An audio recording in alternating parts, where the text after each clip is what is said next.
Throughout the trial, Judge Jones would never tip his hand about which way he was leaning on whether intelligent design is science.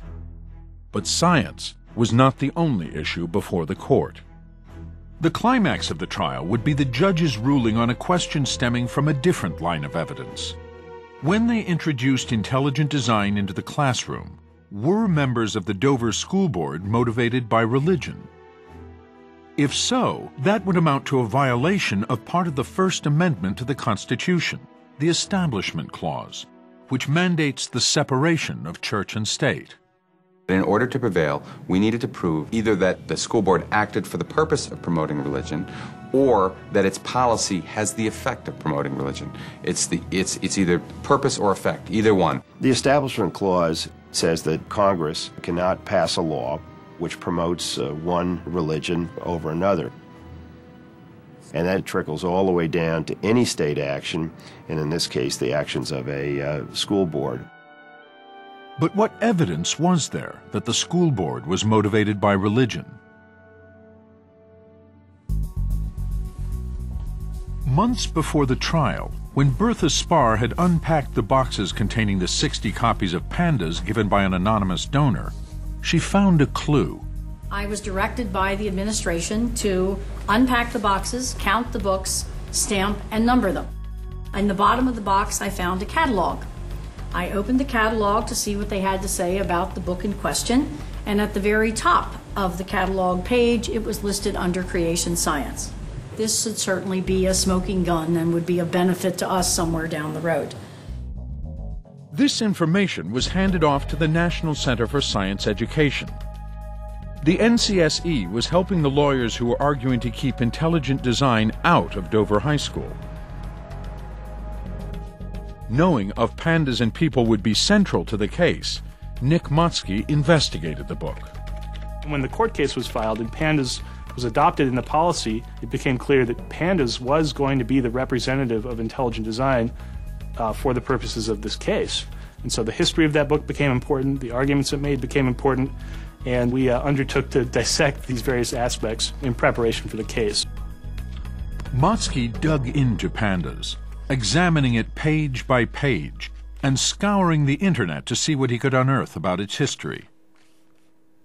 Rummaging through the NCSE archives one day, Motzke came across a creationist student newspaper from 1981. At the bottom of the front page, he noticed a tiny article with a headline announcing "Unbiased Biology Textbook Planned." And that article mentioned that a man named Charles Thaxton, now a fellow at the Discovery Institute, was working on a book that would present both evolution and creation. The academic editor was Charles Thaxton, who was the editor of the Pandas book, so it was clear that that ad was referring to the Pandas project. What was interesting is that it talked about the book being about creation and evolution instead of the later terms intelligent design and evolution. If they could show Pandas started out as a creationist book, that would suggest intelligent design is simply creationism repackaged, and therefore inherently religious. Motzke emailed this information to Eric Rothschild, who immediately issued a subpoena to the publisher of Pandas for any drafts the book went through before printing. In a few months, they received 2 boxes of material. The lawyers sent them to Barbara Forrest, a philosophy professor and author who has been tracking intelligent design for years. She was scheduled to testify in the trial. Oh my goodness, those 2 boxes contained about 7,000 pieces of paper, and I had to sit down with those documents and just start flipping through them, which is what I did, day and night. After much digging, she hit pay dirt. Buried in these documents were 2 drafts of Pandas straddling the 1987 case of Edwards versus Aguillard, in which the Supreme Court ruled it unconstitutional to teach creationism in public school science class. One draft was written before the case, and the other revised just after. In the first 1987 draft, which is the pre-Edwards draft, the definition of creation reads this way.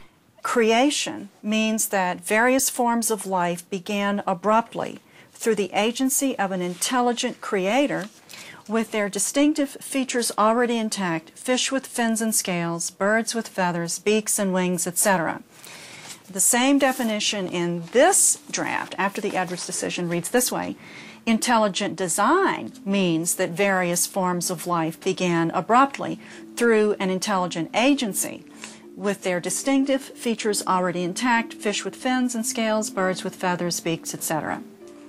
Same definition, just one is worded in terms of creationism, the other one worded in terms of intelligent design.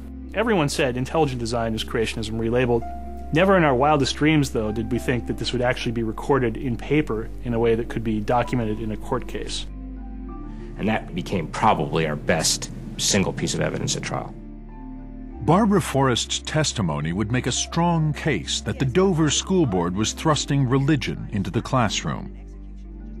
And in comparing the Of Pandas and People drafts, Forrest discovered that the authors had apparently made their revisions in haste.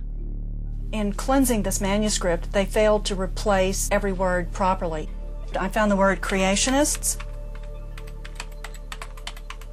and instead of replacing the entire word, they just kind of did this and got design proponents with the C in front and the ISTS in the back from the original word. So the correct term for this transitional form is co-design proponentsists. And everyone now refers to this as the missing link between creationism and intelligent design. You've got the direct physical evidence there of a transitional fossil. Barbara Forrest's testimony not only traced the creationist lineage of pandas.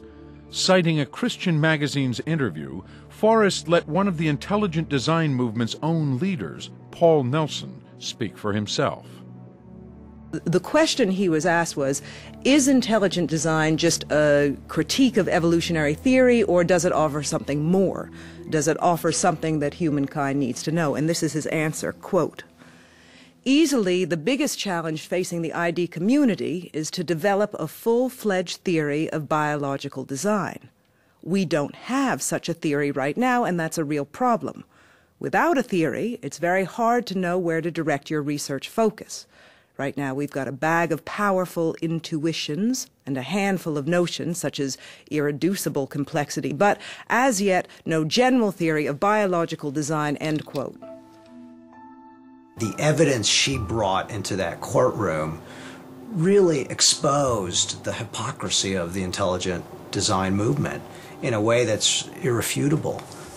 She used their own language, things that they had written and said, to show that they themselves knew that this isn't science. And on the stand, Michael Behe was asked how he would define science.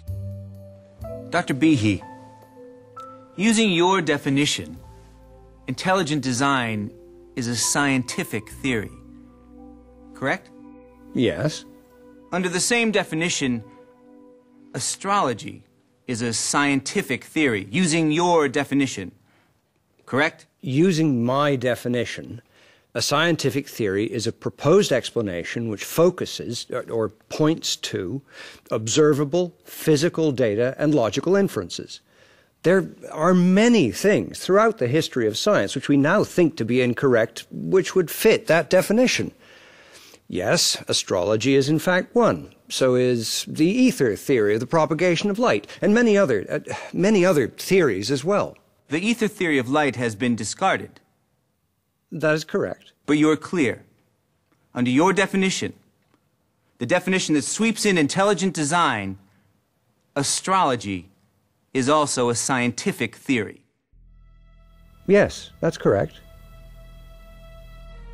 When you loosen the rules around what is science and permit the supernatural, permit deities, you are really destroying what makes science so vitally important to the progress that our civilization has witnessed over the last 400 or 500 years. You're going back before the scientific revolution. And, that's a pretty scary thing.